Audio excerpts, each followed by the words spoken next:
ପୂର୍ବରୁ ଆମେମାନେ ଦେଖିଥିଲେ ଯେ ସନ୍ନ୍ୟାସୀ ବିଦ୍ରୋହ, ଖୋର୍ଦ୍ଧା ବିଦ୍ରୋହ ବିଦ୍ରୋହ ଏବଂ ମହାସଂଗ୍ରାମ ସମ୍ପର୍କରେ ଦେଖିଥିଲେ। ବର୍ତ୍ତମାନ ଆମେମାନେ ଦେଖିବା ମହାତ୍ମା ଗାନ୍ଧୀ ଓ ସ୍ୱାଧୀନତା ସଂଗ୍ରାମ ସମ୍ପର୍କରେ। ବିଶ୍ୱରେ ଭାରତ ସ୍ୱାଧୀନତା ସଂଗ୍ରାମ ଏକ ଅବିସ୍ମରଣୀୟ ଘଟଣା କହିପାରିବା ଆମେ, ଯାହାକୁ ଚିରସ୍ମରଣୀୟ ରଖିପାରିବା। ଅଷ୍ଟାଦଶ ଶତାବ୍ଦୀର ମଧ୍ୟଭାଗରୁ ବିଂଶ ଶତାବ୍ଦୀର ମଧ୍ୟଭାଗ ପର୍ଯ୍ୟନ୍ତ ପ୍ରାୟ 200 ବର୍ଷ ଧରି ଭାରତବର୍ଷ ପରାଧୀନ ହୋଇ ରହିଥିଲା। ଏଠାରେ ଦୀର୍ଘ ଦିନ ଧରି ବ୍ରିଟିଶମାନେ ଶାସନ କରିଥିଲେ। ଭାରତବର୍ଷରେ ଏକ ଶାସନାଧୀନ ହେବା ଫଳରେ ଭାରତର ଏକ ଦୃଢ଼ତା ହୋଇପାରିଥିଲା। ସାରା ଦେଶରେ ଏକ ପ୍ରକାର ଅର୍ଥନୈତିକ, ନ୍ୟାୟିକ, ରାଜନୈତିକ ଅବସ୍ଥାର ପ୍ରଚଳନ ଦେଶରେ ଐକ୍ୟ ପ୍ରତିଷ୍ଠା ସହାୟକ ହୋଇଥିଲା। ଅର୍ଥନୈତିକ ଶୋଷଣ କଷଣ ମଧ୍ୟରୁ ଦେଶବାସୀଙ୍କ ମନରେ ଔପନିବେଶିକତା ବିରୋଧର ଭାବ ଦେଖାଥିଲା। ସେମାନେ ବେଶୀ ଭାରତବାସୀ ବେଶୀ ଶୋଷଣ ହେଲେ, ଆମେ ଶୋଷଣ କଲେ ଅନେକ ମାତ୍ରାରେ, ଯାହାଫଳରେ ଆମ ଦେଶବାସୀମାନଙ୍କ ମନରେ କ'ଣ ହେଲା, ଔପନିବେଶିକତା ବିରୋଧରେ ବିରୋଧ ଭାବ ଜାତ ହେଲା ଏବଂ ଯାହାଫଳରେ ଏହି ମହାନ ସ୍ୱାଧୀନତା ସଂଗ୍ରାମରେ ଝାସ ଦେବା ପୂର୍ବରୁ ଏକ ଅଭୂତପୂର୍ବ ଜାତୀୟତା ଓ ବଳିଷ୍ଠ ଦେଶପ୍ରେମ ଭାରତୀୟମାନଙ୍କ ହୃଦୟରେ ଜାଗୃତ ହୋଇଥିଲା। ଭିନ୍ନତାରେ ଏକତା ବିଶ୍ୱାସ କରି ସମସ୍ତେ ଏକଜୁଟ ହୋଇ ବ୍ରିଟିଶ ଶାସନ ବିରୋଧରେ ସଂଗ୍ରାମ କଲେ। ଭାରତୀୟମାନଙ୍କ ହୃଦୟରେ ଜାତୀୟତା ଭାବର ସୃଷ୍ଟି ପାଇଁ ଅନେକ ଉପାଦାନ ଦାୟୀ ଅଟେ। ସେମାନଙ୍କ ମଧ୍ୟରେ ଅତୀତରେ ରାଜନୈତିକ ଐକ୍ୟ ମହାନ କାରଣ କହିପାରିବା ଆମେମାନେ। ଭାରତ ଇତିହାସରେ ଚନ୍ଦ୍ରଗୁପ୍ତ ମୌର୍ଯ୍ୟ ହେଲେ, ଅଶୋକ ହେଲେ, ସମୁଦ୍ରଗୁପ୍ତ, ଆକବର ପରି ମହାନ ସମ୍ରାଟଙ୍କ ସଫଳ ରାଜତ୍ୱ ସମଗ୍ର ଭାରତରେ ଏକ ବିରାଟ ସାମ୍ରାଜ୍ୟ ପ୍ରତିଷ୍ଠା କରି ଜାତୀୟ ସଂହତି ପ୍ରତି ସହାୟକ ହୋଇଥିଲା। କିନ୍ତୁ ବିଭିନ୍ନ ଜାତି, ଭାଷା, ଧର୍ମ ଭିନ୍ନତା ମଧ୍ୟରେ ଜାତୀୟତାର ମହାନ ଭାବ ରଖି ଚେତନା ଜାଗ୍ରତ କରିପାରିଥିଲା। ଏହା ବ୍ୟତୀତ ଇଂରେଜ ଭାଷାର ପ୍ରଚଳନ, ରେଳ ଚଳାଚଳ, ଟେଲିଗ୍ରାଫ ପ୍ରଚଳନ, ପାଶ୍ଚାତ୍ୟ ରାଜନୀତି, ଦର୍ଶନ, ଶିକ୍ଷାର ପ୍ରଭାବ ଏବଂ ଐତିହାସିକ ଗବେଷଣା ଓ ଧାର୍ମିକ ସାଂସ୍କୃତିକ ଅଭ୍ୟୁତ୍ଥାନ ଜାତୀୟତାର ଉନ୍ମେଷ କରିବାରେ ସହାୟକ ହୋଇଥିଲା। ବର୍ତ୍ତମାନ ପ୍ରଶ୍ନ ଉଠେ ଯେ ଏହିସବୁ କାରଣ ବ୍ୟତୀତ ଭାରତରେ ସମ୍ବାଦପତ୍ରର ବିକାଶ, ଆଞ୍ଚଳିକ ସାହିତ୍ୟର ପ୍ରସାର ହେଲା, ଅର୍ଥନୈତିକ ଅସନ୍ତୋଷ ଏବଂ ବର୍ଣ୍ଣଗତ ବୈଷମ୍ୟତା ଦେଖାଦେଲା। ଜାତୀୟ ସ୍ୱାର୍ଥ ବିରୋଧୀ ଆନ୍ଦୋଳନ, ସର୍ବୋପରି ବୈଦେଶିକ ମୁକ୍ତି ସଂଗ୍ରାମ ଏବଂ 1857ର ମହାନ ବିପ୍ଳବ ଭାରତରେ ଜାତୀୟତାର ଉନ୍ମେଷ ଘଟାଇବାରେ ସହାୟକ ହୋଇଥିଲା। ଏ ସମସ୍ତ କାରଣ ମଧ୍ୟରୁ କେଉଁଟି ସବୁଠାରୁ ବେଶୀ ସହାୟକ ନିର୍ଣ୍ଣୟ କରିବାରେ କଷ୍ଟକର। ତଥାପି ମଧ୍ୟ ଜାତୀୟତାର ଉନ୍ମେଷ ଏକ ସମଷ୍ଟିଗତ କାରଣଜନିତ ପ୍ରଭାବରୁ ସୃଷ୍ଟ ଏହା ନିଃସନ୍ଦେହରେ କୁହାଯାଇପାରିବ। ତ ଯେତେବେଳେ ଊନବିଂଶ ଶତାବ୍ଦୀର ସାମାଜିକ ଧର୍ମ ସଂସ୍କାର ଆନ୍ଦୋଳନର ପ୍ରବକ୍ତାମାନେ ରାଜା ରାମମୋହନ ରାୟ ହେଲେ, ବ୍ରାହ୍ମ ସମାଜ, ଦୟାନନ୍ଦ ସରସ୍ୱତୀ, ଆର୍ଯ୍ୟ ସମାଜ, ରାମକୃଷ୍ଣ ପରମହଂସଙ୍କୁ ନେଇ ବିବେକାନନ୍ଦ, ପୁଣି ସମାଜରେ ରିଫର୍ମେସନ୍ ହେଇଛି, ସମାଜ ସଂସ୍କାରବାଦୀ ପ୍ରଚଳିତ ଭାରତୀୟ ସାମାଜିକ ଭାବଧାରା ନୂତନ ଭରି ଦେଇଛି। ଗୋଟେ ନୂଆ ଭାବଧାରା, ନୂଆ ଚିନ୍ତାଧାରା, ନୂଆ ଚେତନାକୁ ଏଠାରେ ଭରି ଦେଇଛି।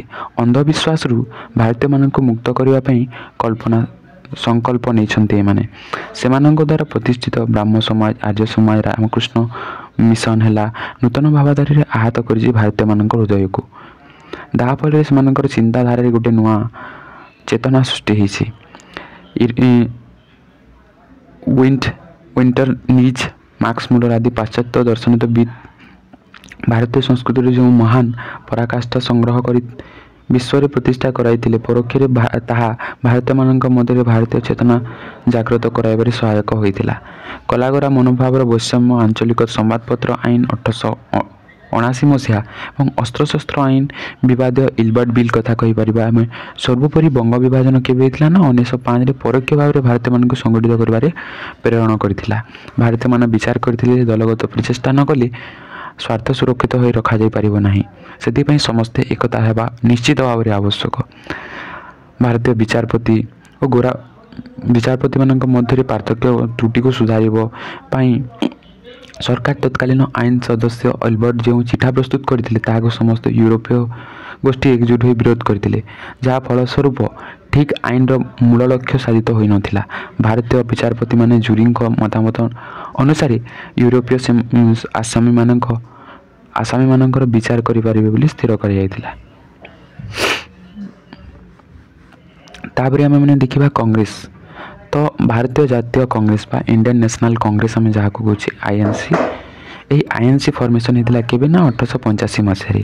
କାହିଁକି ଭାରତରେ ସ୍ୱାଧୀନତା ସଂଗ୍ରାମୀଙ୍କ ସର୍ବଭାରତୀୟ ଅନୁଷ୍ଠାନ ସାହାଯ୍ୟ ବିନା ସମ୍ଭବ ହୋଇ ନପାରେ। ତାହାର ମୂଳ ଥିଲା ଜାତୀୟ କଂଗ୍ରେସ। ଭାରତୀୟ ଜାତୀୟ କଂଗ୍ରେସ ପ୍ରତିଷ୍ଠା ଦେଶ ସ୍ୱାଧୀନ ସଂଗ୍ରାମ ଆଣିବାରେ ଗୋଟିଏ ମହାନ ଭୂମିକା ଗ୍ରହଣ କରିଥିଲା ବୋଲି ଆମେ କହିପାରିବା। ଏହା ପୂର୍ବରୁ ଅନେକ ଗୁଡ଼ିଏ ସଂଗଠନ ସମ୍ମିଳନୀ ଗଢ଼ି ଉଠିଥିଲା। ଏହି ସଂଗଠନ ଗୁଡ଼ିକ ଲକ୍ଷ୍ୟ ଭିନ୍ନ ଥିଲା, କିନ୍ତୁ ଭାରତୀୟ ଚେତନାର ଏମାନେ ବିଶ୍ୱାସ ରଖିଥିଲେ।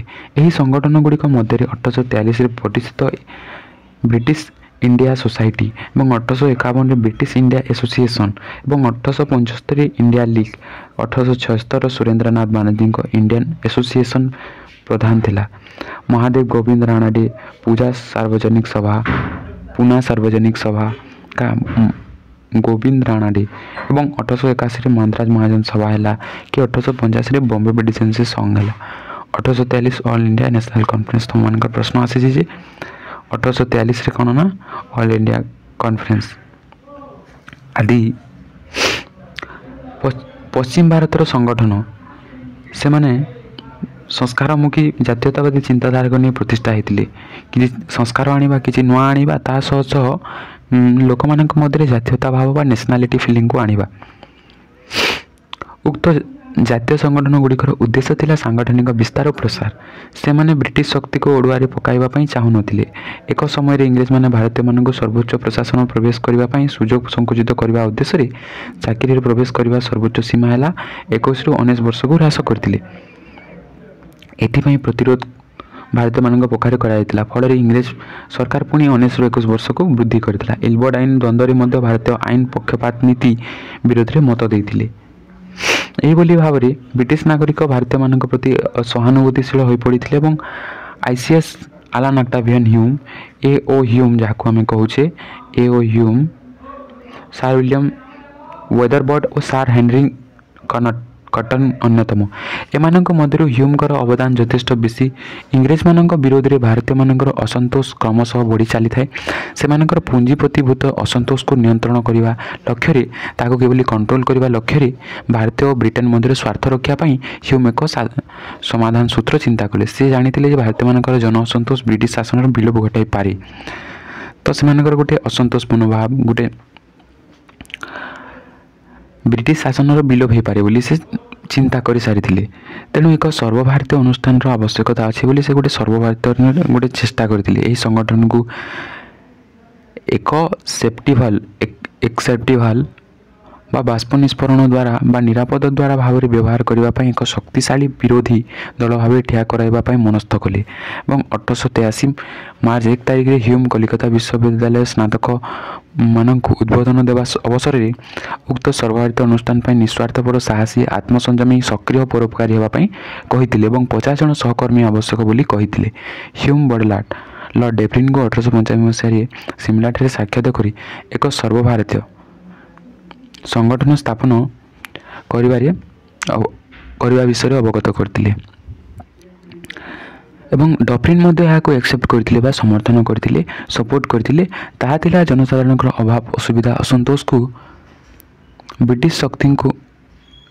ବ୍ରିଟିଶ ଆସନ୍ନ ବିଦ୍ରୋହରୁ ସରକାରକୁ ରକ୍ଷା କରି ବ୍ରିଟିଶ ଶକ୍ତିକୁ ଶକ୍ତିଶାଳୀ ଓ ଦୃଢ଼ ଭାବରେ ପ୍ରତିଷ୍ଠା ବଡ଼ଦିନ ଅବସରରେ ପୁନାଠାରେ ଏକ ପ୍ରଥମ ଅଧିବେଶନ ହୋଇଥିଲା, କିନ୍ତୁ ସେଠାରେ ହଇଜା ଲାଗିଥିବାରୁ ବମ୍ବେକୁ ତାହାକୁ ଟ୍ରାନ୍ସଫର କରାଗଲା।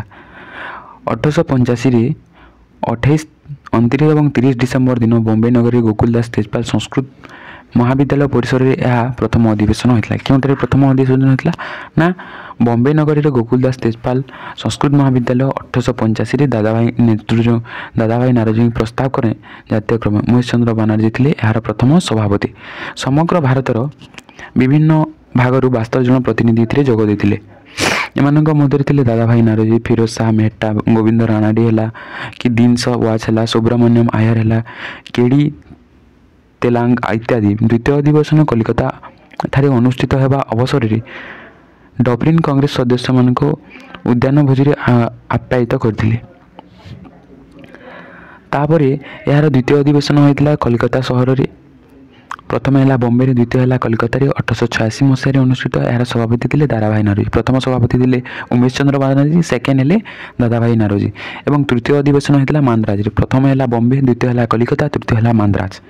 जार सभापति किए थे ना बदरुद्दीन त्याजी। कांग्रेस प्रथम 3 जन सभापति 3टी धर्म लोक थे। कांग्रेस प्रथम धर्म, जाति, वर्ण, लिंग, अंचल, भाषाभाषी लोक मान तार द्वार सर्वदा खोला थिला। धार्मिक संकीर्णता बहु ऊर्ध्वे थिला कांग्रेस। 1885 यह क्षुद्र अनुष्ठान परवर्ती समग्र भारत आशा और आकांक्षार प्रतिनिधित्व करथिला। भारतीय जातीय कांग्रेस विभिन्न स्तर पर्यायक्रमे एक दृढ़ संगठन मर्यादा लाभ करथिला। 1885 मसीह 1905 मध्य नरमपंथी और 1905 परवर्ती समय हेले चरमपंथी। एमानकर ब्रिटिश सरकार किछि अनुरक्ति थिला। एमानकर माध्यम थिला आवेदन बा प्रार्थना बा आपत्ति एपीएल प्रेरण पिटिशन करबा पई। यारी माध्यम से दाबी गुड़िक आलोचना सभा, आवेदन पत्र और व्यक्तिगत संपर्क और संवादपत्र जरिए इंग्रेज सरकार को निकट में पहुँचाई पारी थिले। ब्रिटिश साम्राज्यर लौह श्रृंखल मध्य से केतेक शासनगत सुविधा हासिल कर जुगर नेतृत्व नहीं सुरेंद्रनाथ बानर्जी, गोपाल कृष्ण गोखले, मनमोहन मालव्य और दादाभाई नारोजी, फिरोज शाह मेहता, महादेव राणाडे, गोविंद राणाडे केतेक इंग्रेज लोक कांग्रेस सभापति होते। आम देखा 1906 मुस्लिम लीग होता और 1906 रु 1918 मध्य चरमपंथी।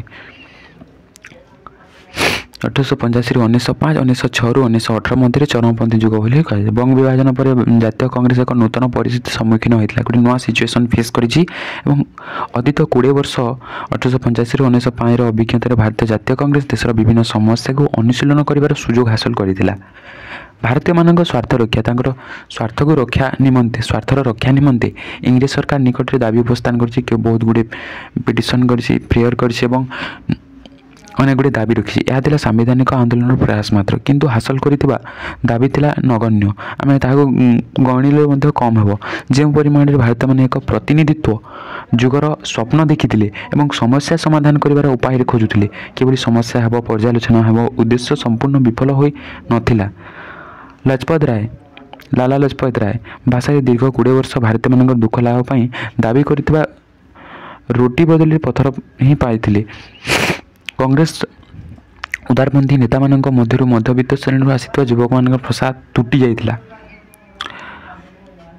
पुणी दुर्भिक्ष, मरुड़ी, महामारी अक्रांत भारत मान इंग्रेज सरकार ठारू साहाय्य पाइबा परिवर्ते अवहेला देखादेला। से कौन से साहाय्य कले ना। महाराणी विक्टोरिया सिंहासन आड़ रौप्य जुबली उत्सव में आडंबर भारतीय लोक दुस्साह प्रति उपहास मात्र थिला। एहीपरि भाव में बहु शिक्षित भारतीय चरमपंथी जोग देइछन्ति एवं भारतीय युवक मान प्रति वैमात्रिक मनोभाव सृष्टि करिसेंति। कलिकता विश्वविद्यालय समावर्तन उत्सव में लॉर्ड कर्जन भारतीय चरित्र मान समालोचना, बंग विभाजन और इंग्रेज सरकार को केतक दमनमूलक आईन भारतीय युवक उग्र जातीयतावाद आड़ को नहीं जाइछि। एवं नेता मानक मध्य बंगलार नारायण बोस, अश्विनी कुमार दत्त, बिपिन चंद्र पाल हेले, महाराष्ट्र बाल गंगाधर तिलक हेले, लाला लाजपत राय हेले। यही आंदोलन भाग अग्रभाग लाला लाजपत राय, बाल गंगाधर तिलक, बिपिन चंद्र पाल एमान को लाल बाल पाल जुग बोली मध्य कहा जाए। चरमपंथी नेता मानकर आंदोलन मुकाबला पाई इंग्रेज सरकार दमनमूलक व्यवस्था, विभाजन व्यवस्था एवं शासन संस्कार व्यवस्था प्रयोग करथिले। तापर आसला ब्रिटिश सरकार दमनमूलक व्यवस्था प्रयोग कर बाल गंगाधर तिलक को केसरी और मराठा प्रकाशित लेखा को भित्ति करी तांको जेल को पठाइला। सुदूर मंडाले कौन कौन लिखिले तुमर प्रश्न आसी। बाल गंगाधर तिलक केसरी और मराठा आदि लिखिले। 1908 मसीह जेल को निगला सुदूर मांडले जेल। विभाजन व्यवस्था बंग बंग और संतुष्टिकरण नीति प्रयोग करथिले। कथाकथित नरमपंथी कांग्रेस सभ्य मान खुशी करने 1909 मर्ले मिंटो तुम प्रश्न आसी मर्ले मिंटो केवे होता ना 1909 संस्कार प्रचलन होता और उग्र जातीयतावादी और चरमपंथी कार्यकलाप जी ब्रिटिश शक्ति को निश्चिंत करता एक स्वीकार करा पारे। स्वदेशी आंदोलन एवं जातीयतावादी आंदोलन लॉर्ड कर्जन शासन काल मुख्य घटना है बंग बंग 1905 होता। पूर्व दमनमूलक प्रतिक्रिया आईन प्रणयन भारतीय जनमत को उत्क्षिप्त करथिला, साहाय्य करथिला। 1905 मसीहार बंग विभाजन आईन पूर्व बंग, आसाम को पश्चिम बंग हिंदू बहुल अंचल को अलगा करी मुसलमान सांप्रदायिक विरोध सृष्टि करने उद्दिष्ट थिला। यह थिला सांप्रदायिक तुष्टिकरण बंग विभाजन एक शासन नीतिर गोटे नमूना कहीपर गोटे क्लोन कर भारतीय जातीयतावादी चिंताधारा को आघात कर एक प्रचेषा कहीपर। 1900 यार प्रभाव देखा 1905 मसीह बंगभंग आंदोलन नेतृत्व तिलक समग्र बाल गंगाधर तिलक समग्र देशवासी को दृष्टि आकर्षण करथिले। फल नेतृत्व में भारतर अगणित निम्न श्रेणीर जनता समावेत हो पारिथिले। बंग विभाजन आंदोलन नेतृत्व में बिपिन चंद्र पाल समग्र भारत में जड़े विप्लवी नेता रूप में अर्जन करते। लाल बाल पाल जातीयतावादी चिंताधारा विश्वास रखी स्वदेशी आंदोलन बॉयकट आंदोलन जातीय शिक्षा प्रचलन संबंधी प्रस्ताव 1906 मसीह कलिकता कांग्रेस अधिवेशन में गृहीत होता। यही कांग्रेस अधिवेशन सभापति थे 1906 कलिकता किए दादा भाई नारोजी। तीव्रतर करने स्वदेशी और विदेशी पदार्थ वर्जन उपरे गुरुत्व आरोप करथिले। स्वदेशी और बॉयकट विद्रोही द्रव्य वर्जन थिला परस्पर परिपूरक अर्थात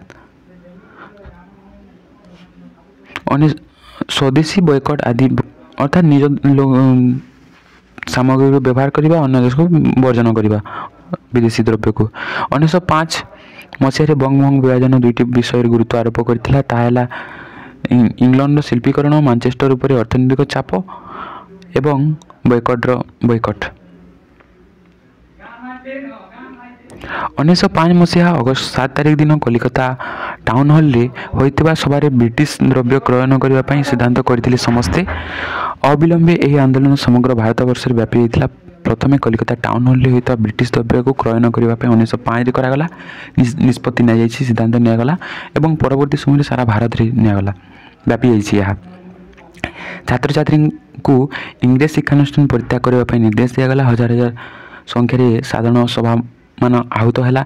बंगला समेत अन्य प्रदेश में लोक मान विदेशी द्रव्य वर्जन स्वदेशी द्रव्य ग्रहण करने लगी अनुरोध करागला। लाला लाजपत राय दिगरे भूमिका ग्रहण करते मुख्य भूमिका ग्रहण करते।